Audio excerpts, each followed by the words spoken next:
Hello everyone, আসসালামু আলাইকুম। আজকে আমি সকালবেলা ঘুম থেকে উঠে একটু চা বানিয়ে নিলাম আর একটু নাস্তা করে নিব।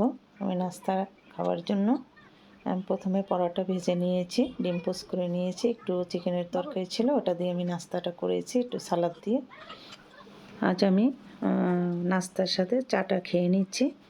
চাটা খেয়ে আপনাদের আজকে আমি শেয়ার করব আমি মধ্যরাত্রে কিভাবে মিনি রাইস কুকারে আমি পোড়া পোড়া মাংস বানালাম। আপনারা দেখতে থাকুন, আমার সাথে থাকুন। ছেলে বায়না ধরেছে যে আজকে পোড়া পোড়া মাংস খাবে। আমি চিকেনের তরকারিটা আমি মিনি রাইস কুকারে সমস্ত মশলা দিয়ে আদা রসুন বাটা, হলুদের গুঁড়া, মরিচের গুঁড়া, ধনিয়ার গুঁড়া, জিরার গুঁড়া, গোটা গরম মশলা, তেজপাতা, লবণ, পেঁয়াজ, তেল দিয়ে আমি একটু কষিয়ে নিচ্ছি। ভালোভাবে কষিয়ে নিয়ে আমি চিকেনটা পোড়া পোড়া করে আজকে রান্না করব। আপনারা দেখতে থাকুন, আমার সাথে থাকুন। আমি চিকেনটা কষিয়ে একটু জলের পানি দিয়ে দিলাম যাতে চিকেনটা ভালোভাবে সিদ্ধ হয়ে যায়। এভাবে আমি একটু ঢেকে ঢেকে অনেকক্ষণ রান্না করে নিব। একেবারে ভালোভাবে ভাজা ভাজা পোড়া পোড়া করে নিব। আমি একটু ভাজা জিরার গুঁড়া দিয়ে দিলাম, ভাজা জিরার গুঁড়া দিয়ে একটু নাড়াচাড়া দিয়ে দিলাম যাতে ঝোলের পানিটা একবারে শুকিয়ে যায়। এ পর্যন্ত আমি রান্নাটা করে নিব। একেবারে ঝোলের পানিটা শুকিয়ে দেখেন পোড়া পোড়া হয়ে গেছে।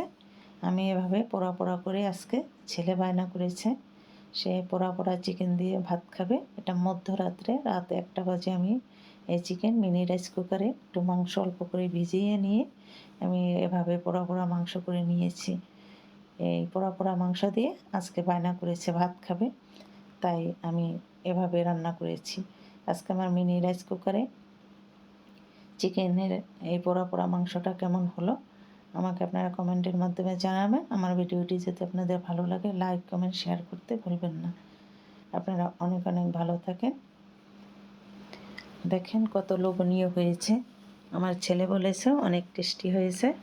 আপনারা ভালো থাকেন, সুস্থ থাকেন। আল্লাহ হাফেজ।